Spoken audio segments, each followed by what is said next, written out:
Hello and welcome to a guide of how to shoot 3:1 aspect ratio on a budget. Some cameras are famous for shooting this format, like the Hasselblad XPan and the Fuji G617. So these cameras shoot several frames side to side of either the 35mm film or the 120 film. The problem with these cameras is that they're pricey and they need a center filter. These cameras produce beautiful panoramic images with very high quality, but the prices and the weight and the size, for example, the G617 is pretty big if you see it in real life. So I tried to achieve kind of the same look and shooting the same format, but with cheaper options. So I wanted to share my experience with you. So I'm gonna go over to my approach of achieving this look with different cameras and film stocks, and I'm gonna show you some examples in the end.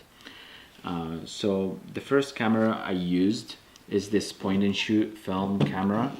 It's very cheap. I got it for $1, and it took me and I think I had to pay for shipping and stuff, but all in all, it's very cheap camera that you can find.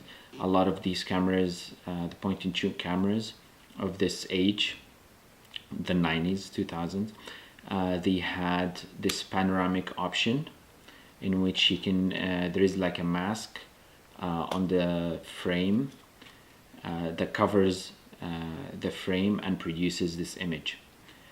This is a very easy way to achieve the same look, and I wanted to test if the quality is going to be acceptable. So this camera is a point and shoot. It has a the shutter speed goes from 4 seconds to 1/500th of a second.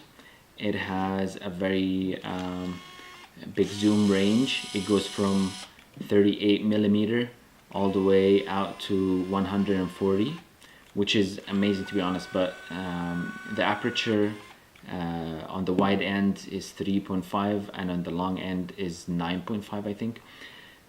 So it's not very bright, but this format looks really good on in landscapes, and so the aperture doesn't matter as much.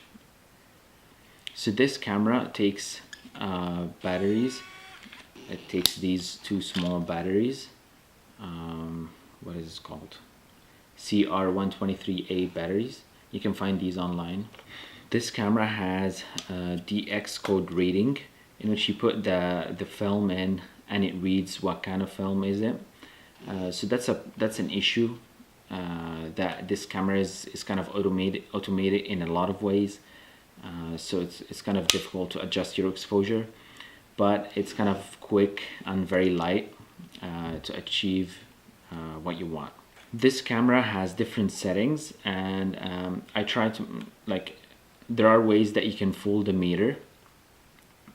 This option is like a spot meter that you can select, and you can basically control the meter with the color negative film. You can adjust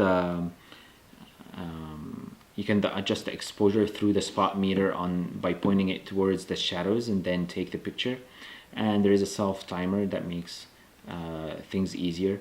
But if you want to shoot landscapes in like dimmer light or sunsets, you should use a tripod. Otherwise, on the long end, you can easily shoot handheld. The aperture is about 3.5 on a wide end. Wide end is just 38.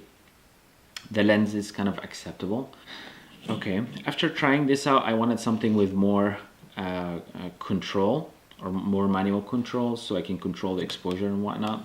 And this is where this comes in. One other thing is the Hasselblad 40mm is about equivalent of 24mm on full frame equivalent.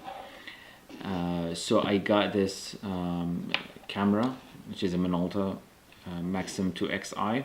It has manual controls, and this lens, it's a 24mm prime with 2.8 aperture, and I use this to get better results and more consistent results.